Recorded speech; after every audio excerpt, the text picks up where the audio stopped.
I think overall the ABA did a nice job here of reinforcing the existing obligations that lawyers have to their clients, making it clear. And I think they're being realistic about the idea that this technology is here and it will change many things, and getting out early and ahead of it to provide some guidance, but also making it clear that we're not changing our relationship between lawyers and clients overnight. As a result, we still have all the existing obligation. I remember the early days of the technology, we saw some very quick reactions from some courts. But I think that this ABA opinion and many of the state bar opinions are a careful, thoughtful reminder that just because there is a new way of doing your legal work, your ethical obligations haven't changed. You might have to make sure you understand enough about the technology to be able to carry out those duties that you swore an oath to carry out, but the duties don't change. Welcome to 2030 Vision, AI and the Future of Law, your go-to podcast focused on exploring the transformative impact of artificial intelligence on the legal industry. We're your hosts, Bridget McCormack and Jen Leonard, and together we'll navigate the rapidly evolving landscape of artificial intelligence, uncovering the opportunities, addressing the risks, and imagining the future. In each episode, we bring you insightful discussions about cutting-edge technologies, the latest trends, actionable strategies, case studies, and novel insights that help your organization imagine its own future. Whether you're a legal professional, a tech enthusiast, or simply curious about the future of law, this podcast is your gateway to understanding the profound changes AI will bring to the profession. Join us as we scale education and empower the legal community to thrive in an era of unprecedented innovation. Welcome to 2030 Vision, AI and the Future of Law. Hello, everybody, and welcome to the next episode of 2030 Vision, AI and the Future of Law. I am your co-host, Jen Leonard, founder of Creative Lawyers, and I am joined by my wonderful colleague and co-host, Bridget McCormack, president and CEO of the American Arbitration Association. We are here, as we are every episode, to talk all about the changing landscape of artificial intelligence and its impact on the future of law. So welcome to everybody to our discussion today, which will be about some of the frameworks happening within the profession, particularly at the state bar level and out of the American Bar Association, to start to put some contours around how lawyers should be thinking about integrating the use of AI in their practices.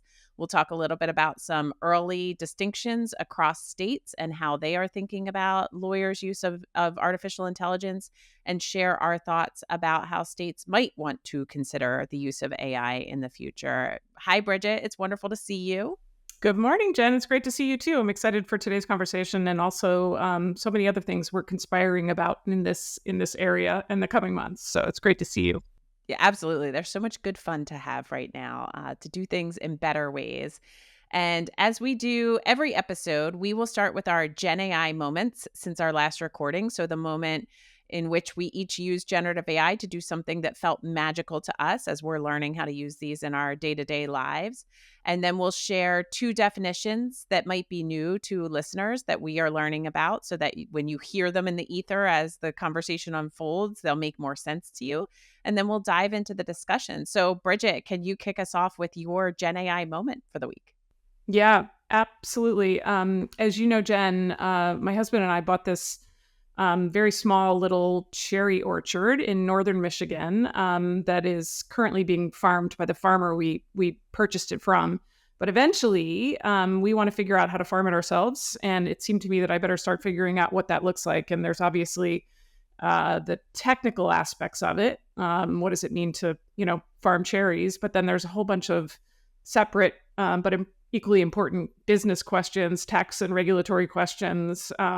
And so I decided I had to start kind of putting together some planning on my learning. And so I have worked with both Claude and GPT-4 about helping me figure out a plan for my own education around all of these topics. And it's been kind of fun. But that use case probably isn't that surprising. My guess is lots of people are using the technology that way now. But the thing I wanted to focus on today was I wanted to ask the models how they thought they could be most helpful to me in this process. And so, I said to GPT, it's so weird that I talk about GPT like it's, my cousin or something.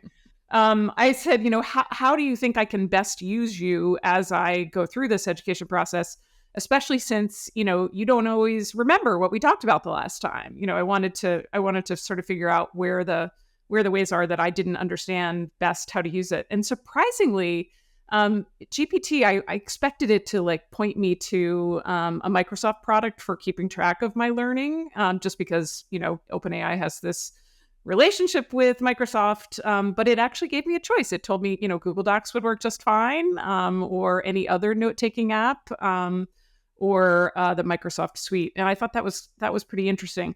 But the experience of asking the models about the ways that I could use them to, to help me throughout the process, was kind of new to me, even though I think I've read others recommending that. I don't think I had ever done it before. And I now want to say that I highly recommend, if you're frustrated with the output, say to the model, I was kind of hoping for whatever it was you were hoping for, and how can I get you to respond in that way? And it's really interesting how helpful they want to be.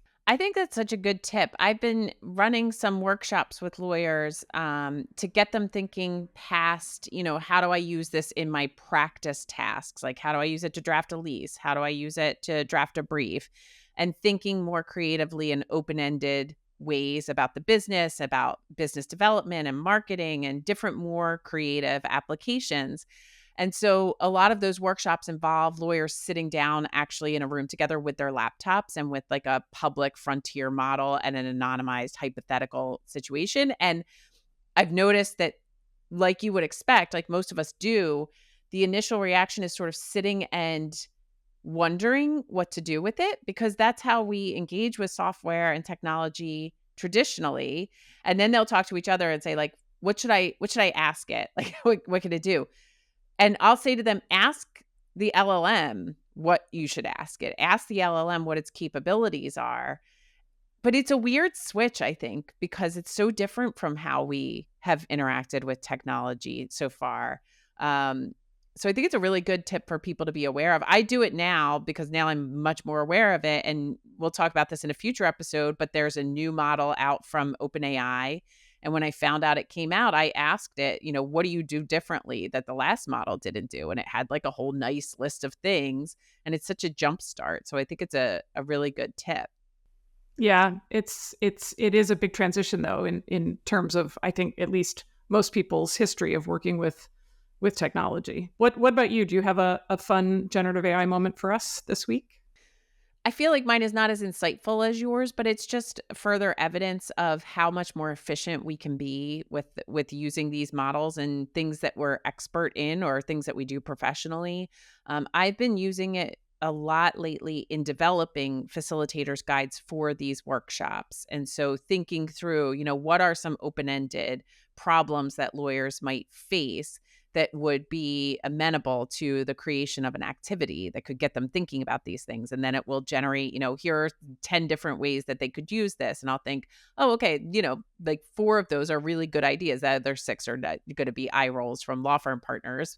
But that's how it works really well right now, when you can apply your expertise and then using it to draft instructions for worksheets that guide those exercises. Because I find one thing that is challenging when you're designing an exercise for the first time is empathizing with the person reading the instructions on a worksheet, because you know what you want them to do and get out of it, but you don't know that will translate. So I will work with it to draft the instructions and then say, like, imagine you're completely new to this task. Like, what are some things in these instructions that could be confusing or not clear enough? And it'll surface a few, and then it will redraft the instructions. So you spend a lot less time in the workshop sort of pausing to answer questions where it's not clear. And so I love that use case. And it's great for professors, I think, in thinking through designing activities with students. Yeah, that's really interesting. And so are you sort of collecting feedback from the people you're working with about it? And are you continuing to iterate in the model, or in the models you're using, the worksheets you're using, I guess? Always, and always getting feedback. And what I've heard so far from a few of these workshops is exactly what we were hoping to hear, which is I hadn't thought about this because I'm thinking about this in the confines of like, how do I use this in Westlaw? How do I use this in Lexis? How is this going to impact the billable hour of my particular practice area? But now I'm thinking more broadly, like, how do I use this to generate more business? How do I use this? I had a lawyer recently who participated in one of these workshops, and he was really excited because we were working on an RFP activity. So, how would you use this to reimagine RFPs to potential clients? And he said, I hadn't thought about this. I hadn't tried this out. But imagine what our lives would be like as lawyers if on Saturdays and Sundays, instead of having to sit with a blank piece of paper to do something that leads to business, but the exercise itself can be laborious and take up your whole day, to a world where we could do this fairly quickly, think more creatively, and then go do things with our lives on Saturday afternoons and Sunday afternoons. And that's the goal, is to get people to move away from A, like narrow thinking, and B, fear, to broader, more creative thinking and excitement about what this could do to improve our lives. Yeah, that's super interesting and sort of a metaphor for lots of the, I think, learning around this technology. I mean, our friends at the AI Institute talk about the use case method and I think they call it the problem focused method, and the use case method is like, what can you use the technology for right now to just input into your normal workflows to make those, more efficient. But I think the problem solving method is where the real impact is, which sounds like you're already doing it with the people you're working with, which is like, how do we just reimagine this entire work stream or this entire problem that we're trying to solve now that we have these new tools? Like, let's not just pave the cow paths, right?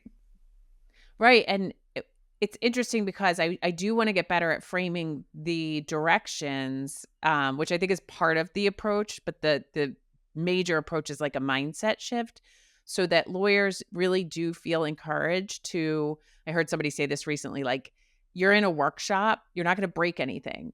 Like, have some fun, ask some things that are not like quote unquote the correct thing to do with it, and see what happens. And I've seen when they do that and they get into it, I've seen lawyers identify, like, they'll ask, okay, here's what the RFP, the hypothetical RFP says, for example, and here are the practice group questions that they've asked us to think about.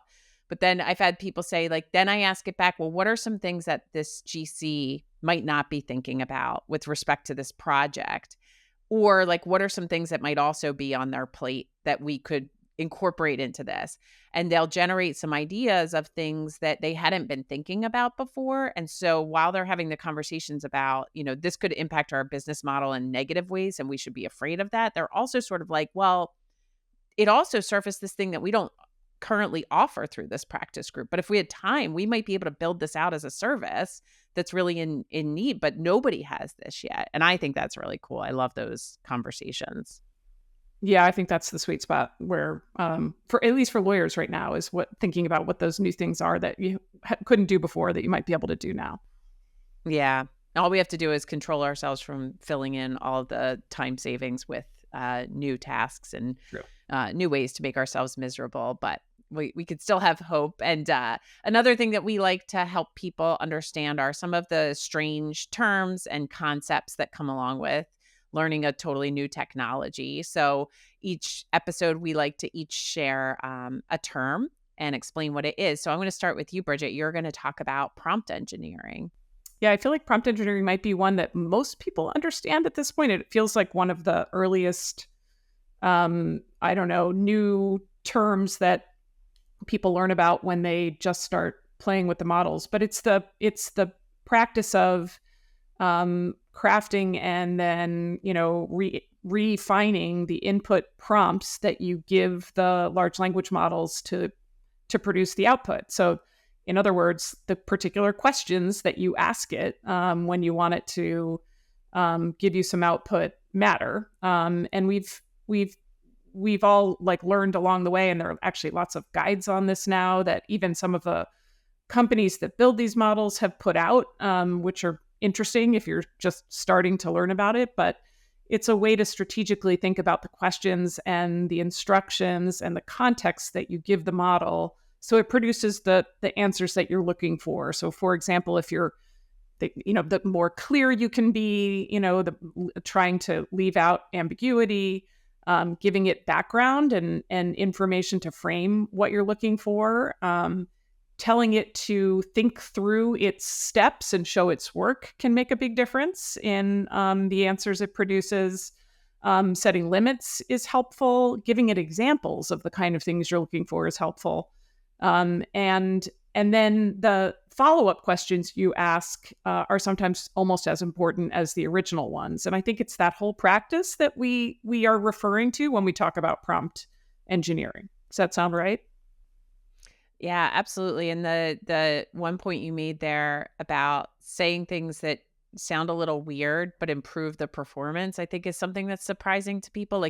I've seen Ethan Malik post that if you tell the LLM to go back and read the question again, sort of like you would to an elementary school student, that it gets better results.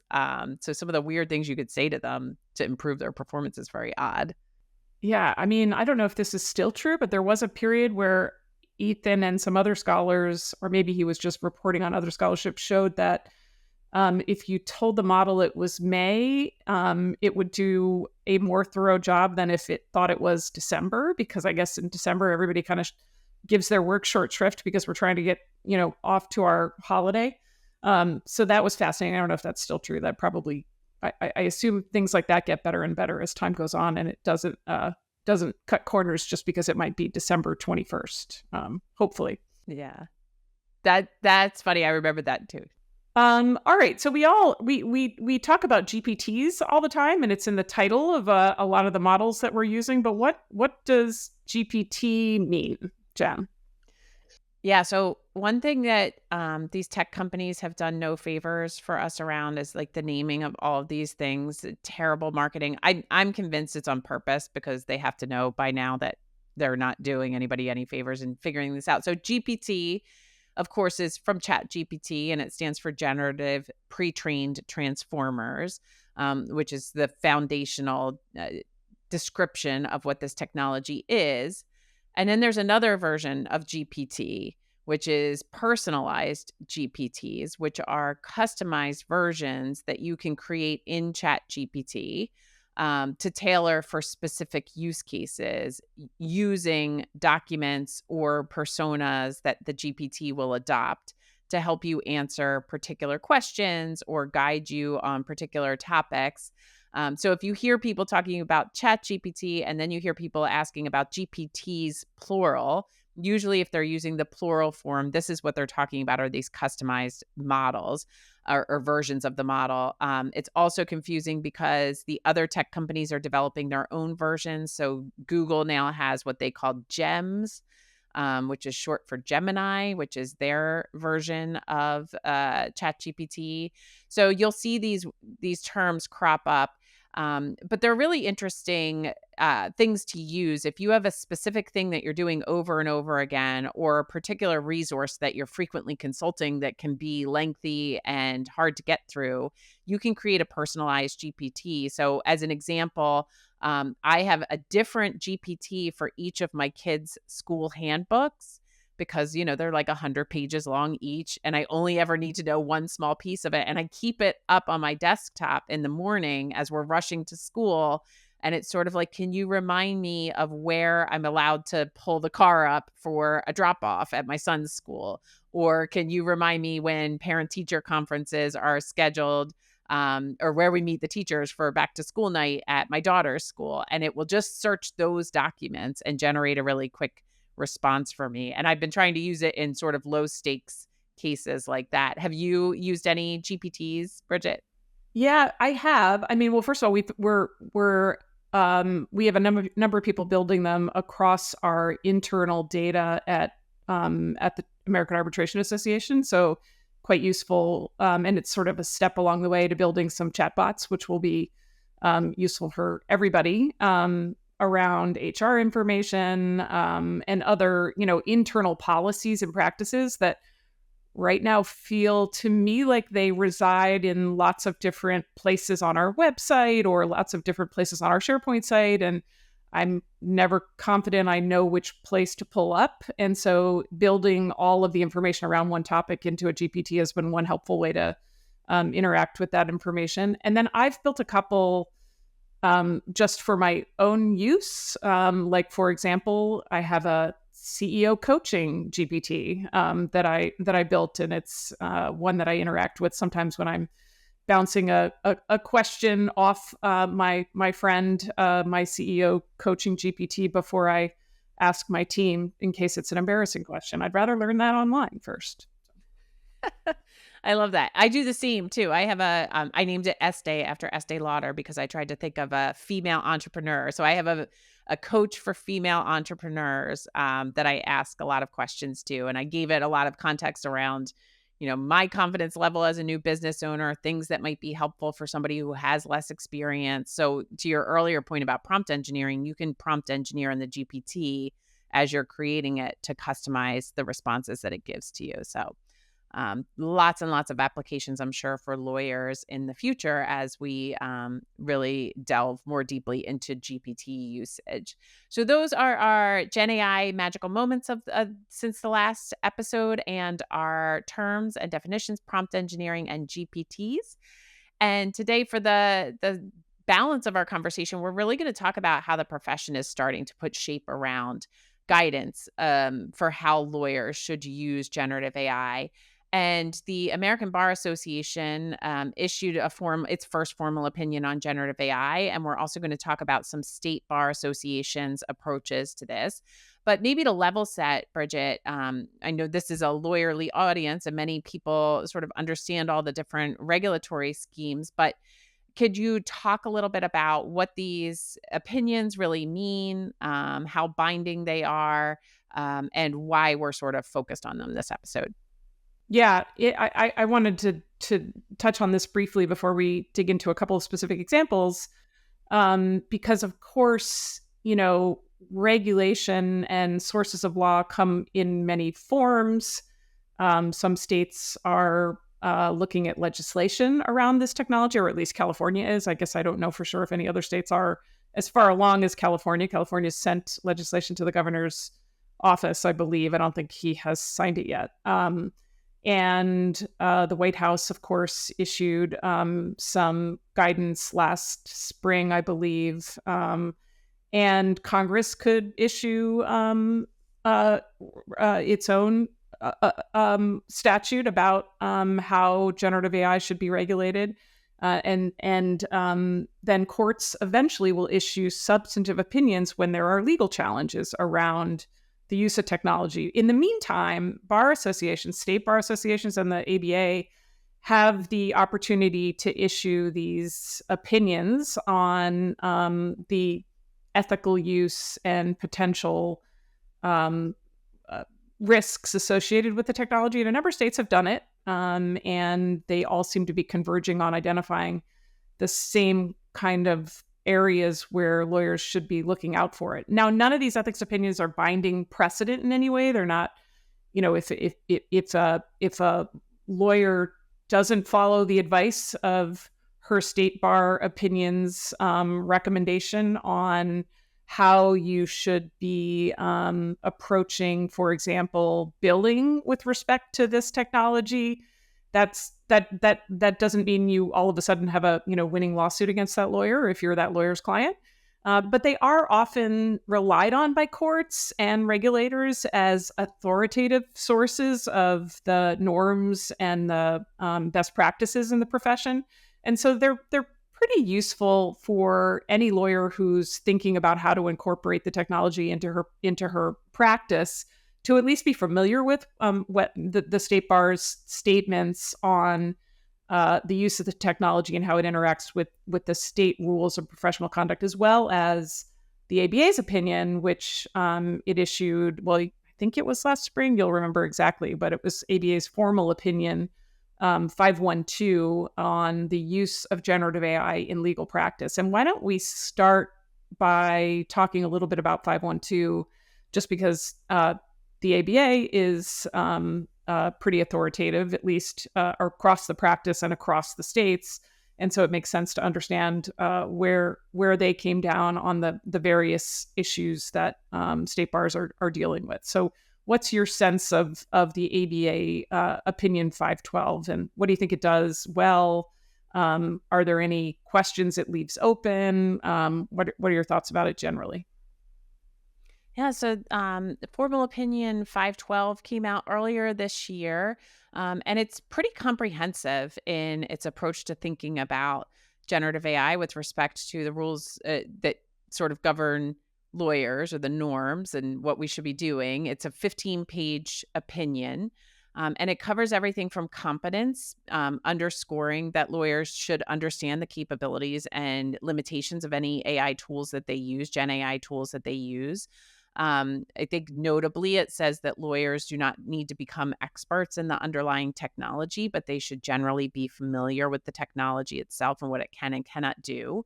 It talks, of course, about confidentiality. I think this is the biggest question that comes up or concern that comes up for law firms in particular about safeguarding their client information. So being sure that you understand whether you're using a public model into which you should put no confidential or sensitive information.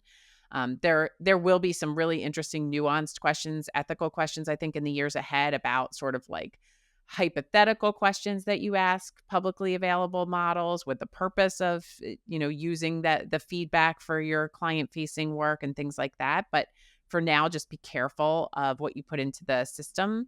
There's information about client communication. So how should we be talking with clients about the use of generative AI? How aware should they be? And in what cases should we be disclosing the use of generative AI to clients? A repeat of our obligation to have candor before tribunals. So this is likely inspired by the ChatGPT lawyer and other cases we've seen about hallucination of case names. So making sure that lawyers don't uncritically rely on Gen AI generated content and are double checking everything that comes out of it to make sure that you are citing accurate case law and statutory information. Supervision, lawyers remain responsible for the work produced by generative AI. And then there's some interesting discussion about fee arrangements. So what the considerations should be when you're billing clients in a world where something that used to take you several hours might take you under an hour now, or a world where you want to invest in generative AI technology. And right now it's very cost prohibitive for many firms. So what are the rules and considerations around charging, passing on the costs of those investments to clients? So I think overall the ABA did a nice job here of reinforcing the existing obligations that lawyers have to their clients, making it clear. And I think they're being realistic about the idea that this technology is here and it will change many things, and getting out early and ahead of it to provide some guidance, but also making it clear that we're not changing our relationship between lawyers and clients overnight. As a result, we still have all the existing obligations, and they're not very different in this world than they were before. It's just a new tool. Most of the conversation I've seen around the opinion has focused on the idea of client communication. So they talk a little bit about how you would need to be transparent if you're using Gen AI for something that is more strategic or substantive, that was at the heart of why they engaged you in the first place. So the idea is sort of like if you are delegating in some sense the decision making or strategy to Gen AI, your clients should know. And then the fee arrangement provisions has really garnered a lot of the attention in the private sector, particularly because midsize and small firms are feeling a little bit outmatched at the moment around being able to invest in this technology as compared with global firms. And also because there's huge concern, as I think there should be, on the business model front about what all of this means for the way that lawyers charge for their services. But overall, I thought it did a really nice job and left open some important questions for conversation. What did you think, Bridget?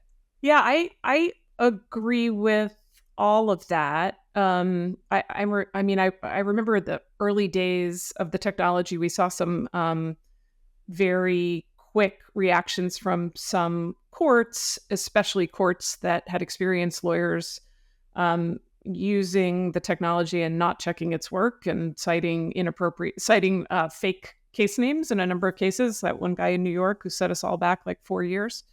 But I think that this ABA opinion and many of the state bar opinions, we'll talk about a couple of them in a minute, are a careful, thoughtful reminder that just because there is a new way of doing your legal work, your ethical obligations haven't changed. You might have to make sure you understand enough about the technology to be able to carry out those duties that you swore an oath to carry out.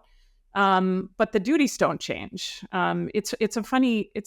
Lawyers often have a very quick initial reaction of risk aversion with things that are new, and lots of technology can be new for lots of lawyers. I used to give a lot of talks when I was on the bench about judges' use of social media, and I had many judges who would say like, "Oh, I would just never do it." I mean, and anything you do could go viral. And I sort of thought like, well, yeah. What are you doing? Like, what is it that you're doing that you're worried about going viral? Because the thing is, like, the ethical rules of conduct for judges are the same if you're just in a room with 4 people having lunch as they are if you're on, a live spaces event on some social media platform. How about just, play by the rules no matter where you're playing? And I think it's similar with lawyers and technology. The rules of the game are not different. The ethical ways in which you interact with your clients, your adversaries, the tribunals you appear before, and the public are no different than they were before the technology. Just understand enough about the technology to make sure you can carry them out. And I think that's how I would summarize the ABA opinion, which does a nice job of making sure that the places where you might need to understand a little more about the technology are called out for lawyers. And I think if you read through it carefully, you'll be in really good shape in thinking about what this looks like for your firm. And the state ethics opinions, in my view, are similarly comprehensive. For the most part, thoughtful and careful. I've been impressed with a number of them that have, and I think the ABA opinion does this as well, have noted that because the technology is changing so quickly, that this ethics opinion itself should probably be revisited pretty regularly in case there are new aspects of the technology that folks need to know about to make sure they can continue to carry out their ethical practice while using it. And that's been interesting to see. But I thought we would talk briefly about the Pennsylvania ethics opinion, the Pennsylvania bar ethics opinion, as well as both the Minnesota's opinion and the bar's approach more generally, because they each have a couple of interesting aspects that I haven't seen other places in each case, if that makes sense. Can I hum a few bars on those too? Oh, please do. And all I will add is that most states are starting to come out with these thoughts and frameworks and opinions. We've chosen to focus on 2 that we think are particularly interesting for different reasons. And so this is not meant to be a comprehensive overview of where the states are, but just a sense of how they're choosing to experiment in different ways or offer opinions in different ways. So did you want to start with the Pennsylvania one, Bridget? Yeah, I think so. So Pennsylvania, I want to say that overall, I think this opinion, like the ABA opinion and like many other state bar opinions, does a nice job with walking through the rules of professional conduct as implicated by the technology. So competency and confidentiality and ethical communication and meritorious claims, candor to the tribunal, the duty to supervise. That's one that we definitely see over and over again. And how to think about fees. I think the opinion does a really nice job. The opinion does one thing that I haven't seen in any other state bar opinion, and maybe there's a listener who can tell me I've missed it, and I'm interested in hearing if I have. Is its approach to the unauthorized practice of law. The Pennsylvania rule states in that a lawyer shall not practice law in a jurisdiction in violation of the regulation of the legal profession in that jurisdiction or assist another in doing so. It then goes on to say, in AI's development, even in machine learning, where AI learns independently, humans initially program the technology, making AI essentially a creation of humans. To the extent that the AI programmer is not a lawyer, the programmer may violate Rule 5.5 regarding the unauthorized practice of law. To avoid the UPL, lawyers must ensure that AI does not give legal advice or engage in tasks that require legal judgment or expertise without the involvement of a licensed attorney. There must always be a human element in the legal work product to ensure that lawyers are upholding their ethical obligations. And I'm sorry to read so many words and sentences on a podcast, but I think this is a pretty important section of the Pennsylvania opinion, and one about which we're all going to have a lot more conversations, especially as the technology improves. I know we're going to talk in the next episode about the latest model from OpenAI that reasons and shows its work while reasoning. And that to me seems to really create issues if in fact, under one interpretation of this section of the Pennsylvania ethics opinion. I think that this section leaves room for different interpretations, and having a human in the loop is always a good idea when you are practicing law. But what that really ends up looking like from task to task is where I think it's going to get interesting and a little complicated. And I don't know if you've had time to think about what this might mean, or if you've had lawyers ask you for advice about it yet. You live in Pennsylvania. What do we need to do if we're practicing in Pennsylvania and using this technology? I have not had anybody ask me about this part of the opinion. You drew it to my attention that, early on. And I've had conversations with Pennsylvania lawyers where we're presenting on a panel to educate Pennsylvania lawyers about it.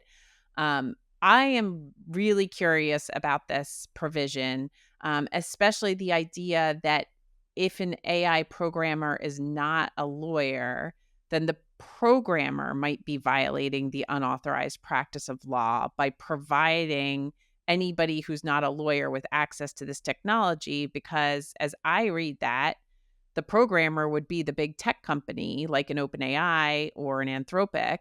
I can almost guarantee, unless, again, a listener will tell us otherwise, that a lawyer is not programming that technology.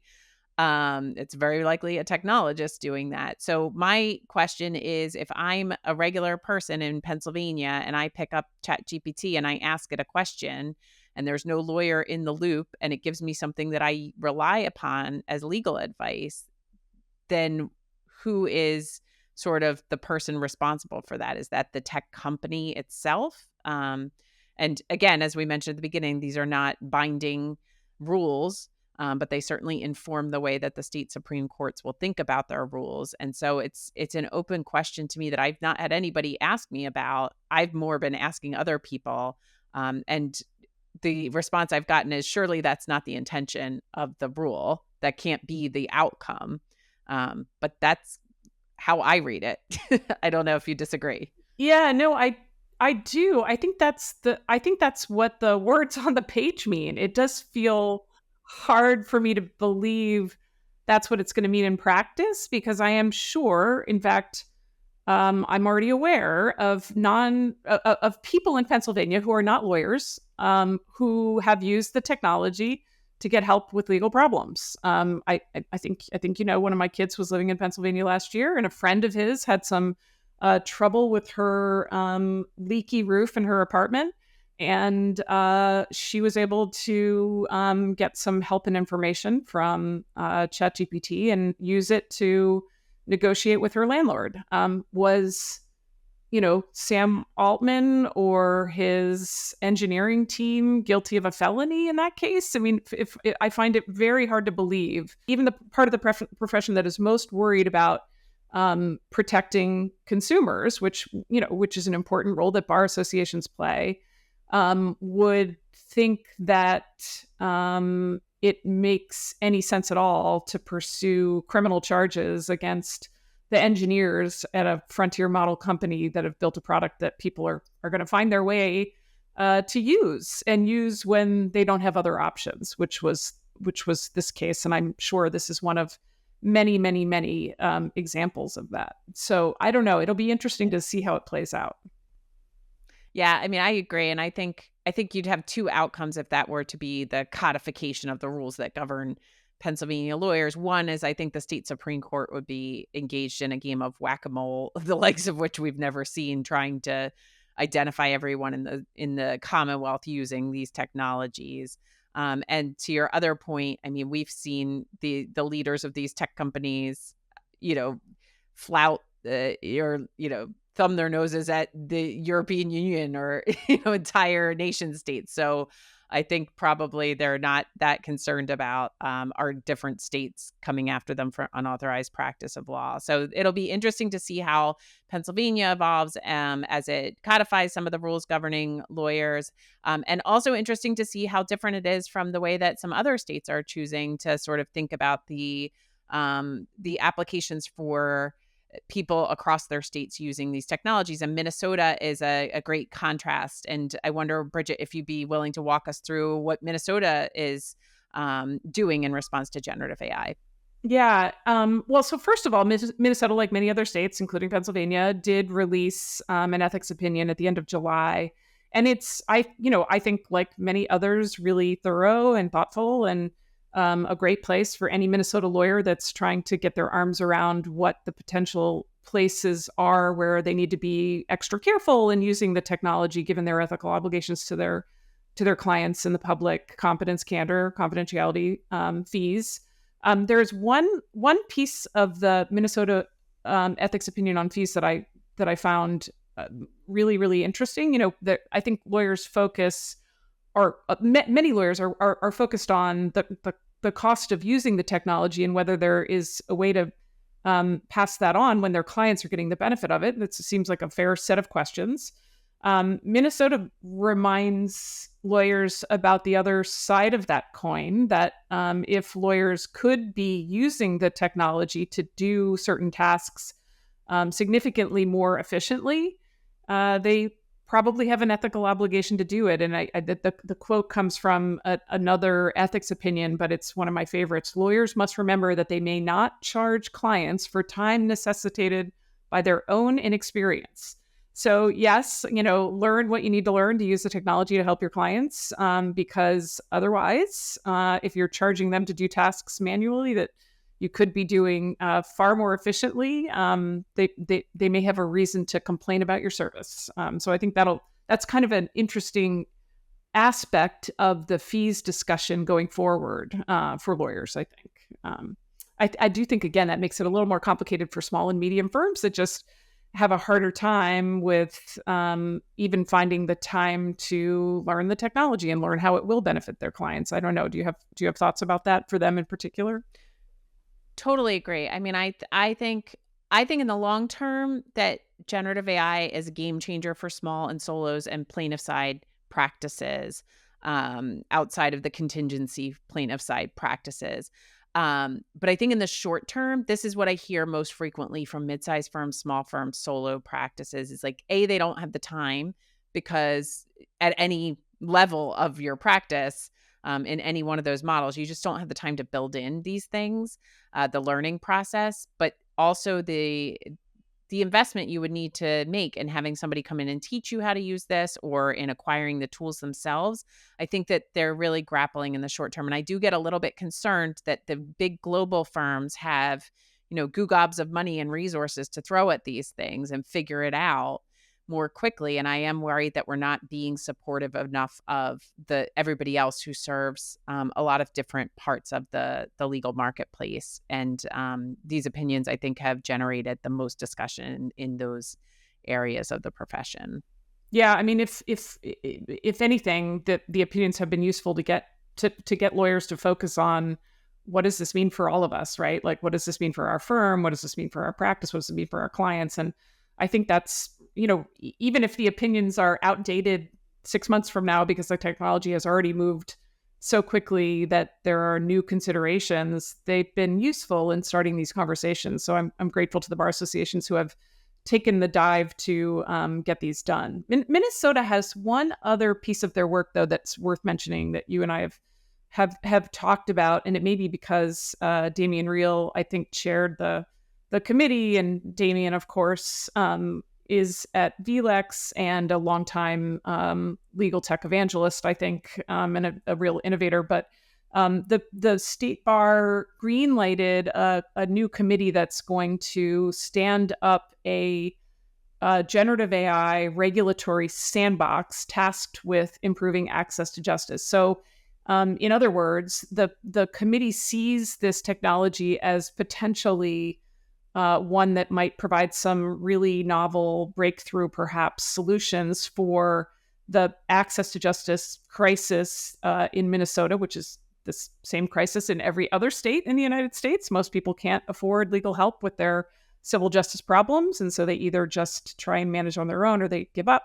But the Minnesota Bar Committee obviously recognized that there could be some issues with the regulation, the regulatory backdrop, and UPL in particular. And so the sandbox is a way to leverage the technology to help people and give the technologists, lawyers, others who want to explore these options a safe place to do it, where the bar can also monitor the use of the technology in the sandbox to make sure that consumers are not harmed. There are other states that have launched regulatory sandboxes with more generally for tech products and other forms of business structures to address the needs of the public. But this is the first one I'm aware of that's focusing its sandbox effort on generative AI. And I think it signals a real positivity from the Minnesota State Bar about what might come of it. And that seems kind of exciting that the bar itself views some real potential for improved service to the public it serves. I don't know if you've heard anyone talk about that in your work, Jen, or have any thoughts about it yourself. I have not been asked about the Minnesota approach specifically, probably because I'm talking mostly with law firm partners, and the sandbox piece is really aimed at the access to justice crisis, as you said. I've seen a lot of commentary on LinkedIn about it, and I got excited about it because this is exactly what you and I were hoping would be the future of the technology. Trying to figure out, I just think, and our mutual friend and colleague, Jim Sandman, has always said we're fighting a 5-alarm fire with a bucket of water and a ladder. And this is the opportunity to really move beyond that. So I was so heartened to see Minnesota getting ahead of it and starting to think early about it. I'm also noticing the reference to immigration here, even in the private sector context, and we're talking about these small firms and solo shops. I've heard from more general service, a little bit larger firms, that they're learning from their immigration partners, because immigration is a service that lawyers provide that has been a flat fee service for a very long time. And so those lawyers are really well positioned to provide guidance to the rest of the profession, I think, as we think through the way that we charge for our services. But I was just really excited to see this, and it does, again, seem a little bit more realistic in some ways than trying to fight what will be an avalanche of UPL complaints if we're not thinking differently and more innovatively, both in how we realistically live alongside this technology and also use it for good. So I was really excited to see that. And also, just the pace at which these opinions are coming out, to me, you sort of referenced this earlier in the conversation, but to put a really fine point on it, I mean, I think they're not binding yet. There aren't rules codified. There's very little case law. But I think the signal that all these opinions are sending is like this technology's here, and we think that it will seriously change the way that lawyers practice. And I think that helps overcome a lot of the early skepticism among the entire legal profession to have these bodies weighing in on it. I'll also note that I was doing a presentation and prepping for it and looked up some past opinions from the ABA. And the ABA just issued in 2022 an opinion about reply all usage and one earlier this year about listserv usage. So technologies that have been with us for decades. And we're, still getting some early guidance on those. And so the pace of these opinions to me signals that this is a very different type of technology and the profession's taking it seriously. And I think that that's a good thing. Yeah, if the technology can allow us to never have to reply all or email again, I'd be really happy. If generative AI could replace email in some way and somehow save us from like the back and forth about scheduling prep calls for panel presentations, it would be well worth all of the upheaval that it's creating. I mean, amen. If generative AI can solve the back and forth email on practicing for panels, I will. Yeah, that's the best use case. Yep. Yeah. Well, we're just about out of time. But I think this is a really, really interesting conversation for lawyers who haven't really had the chance to pay attention to some of these emerging opinions and not binding, like we said, but really a thoughtful way to begin strategizing around your own practice's response, your own firm's response. So I'm interested to see where this heads in the days ahead of us. Any closing thoughts, Bridget? No, but I'll keep my eye out, or we will keep our eyes out for additional state bar offerings on the topic, and we'll, revisit this anytime we see something interesting. Well, thank you to everybody for spending some time with us today. This is a rapidly changing landscape, so we'll definitely keep you posted on any emerging topics. We'll be back next time to talk about some of the emerging capabilities of the models themselves. And in the meantime, we wish you all the best in your practices and in getting up to speed with the exciting possibilities that generative AI creates. Thank you so much for joining us on 2030 Vision, AI and the Future of Law. We will see you next time. Thank you for tuning in to 2030 Vision, AI and the Future of Law. If you enjoyed this episode, please subscribe to our podcast and leave a review. Stay informed and inspired as we continue to explore the AI-driven future of the legal profession. We'll see you next time.